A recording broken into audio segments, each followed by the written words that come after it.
জাতীয় নির্বাচনের দিন যত ঘনিয়ে আসছে ততই বাড়ছে প্রচারণার গতি। ভোটারদের মন জয়ে প্রচারের ধরনে এসেছে ভিন্নতা।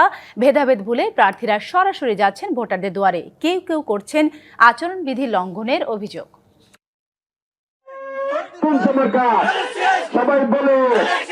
ত্রয়োদশ জাতীয় সংসদ নির্বাচন সামনে রেখে জমে উঠেছে নির্বাচনী মাঠ।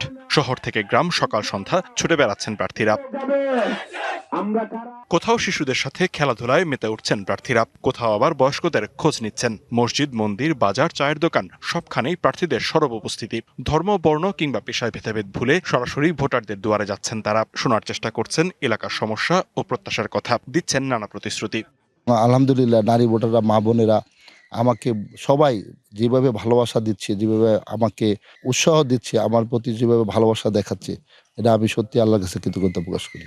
কক্সবাজারের নির্বাচনী জনসভায় বিএনপির প্রার্থী সালাউদ্দিন আহমেদ বলেন, তাদের দলের সব পরিকল্পনা, ভাবনা ও নিরাপত্তা সবকিছুই রাষ্ট্রকে কেন্দ্র করে। তাই ধানের শীষে ভোট দেওয়ার আহ্বান জানান তিনি। বিএনপি এই দেশের মানুষের, গণমানুষের রাজনৈতিক দল। বিএনপির যা কিছু উন্নয়ন পরিকল্পনা, রাষ্ট্র ভাবনা, দেশের নিরাপত্তার ভাবনা সবকিছু এই দেশকে কেন্দ্র করেই। প্রচারে ব্যস্ত নাটোর 2 আসনের বিএনপির প্রার্থীও। তিনি বলেন, কোন ষড়যন্ত্র করে কেউ ক্ষমতায় যাওয়ার চেষ্টা করলে দাঁত ভাঙা জবাব দেবে জনগণ। ষড়যন্ত্র যদি কেউ করে ক্ষমতা দেওয়ার চেষ্টা করে, বাংলাদেশের মানুষ, নাটোরের মানুষ মেনে নেবে না। নির্বাচন যতই ঘনিয়ে আসছে প্রচারণার গতি বাড়ছে নীলফামারী 2 আসনে। ধানের শীষ প্রতীক নিয়ে লড়ছেন বেগম খালেদা জিয়ার ভাগ্নে শাহরিন ইসলাম তুহিন। মাঠ দখলের চেষ্টায় পিছিয়ে নেই অন্য প্রার্থীরাও। শিয়া বাটার ও ভিটামিনে সমৃদ্ধ লিলি বিউটি সোপ, তারুণ্যময় উজ্জ্বল ত্বকের জন্য। রিমার্ক। কুমিল্লা 9 আসনের জামায়াতের প্রার্থী প্রচারণা চালান মনোহরগঞ্জ উপজেলায়। তার অভিযোগ, নারী কর্মীদের প্রতিপক্ষ দলের লোকজন বিভিন্নভাবে হুমকি দিচ্ছে।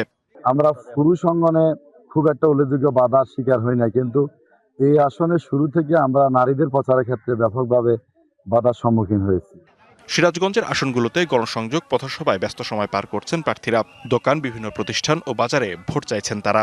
আমরা যেখানে যাচ্ছি সেখানে মানুষ আমাদের আশা ব্যক্ত করতেছেন যে আপনারা ইনশাল্লাহ জয়যুক্ত হবেন। 11 দলের মনোনীত যে প্রার্থী যেখানে, সেখানে আমরা ভোট দেব, এর আশা পাচ্ছি আমরা।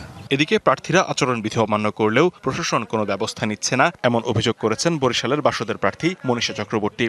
পেশি শক্তির প্রভাব মুক্ত রাখা যায়, টাকা ছড়ানোর জায়গাটি যদি বন্ধ করা যায়, তাহলে এই হিসাবটি পুরোটি পাল্টে যাবে এবং নতুন ধরনের পরিবর্তন আমাদের ভোটের হিসাবে আসবে।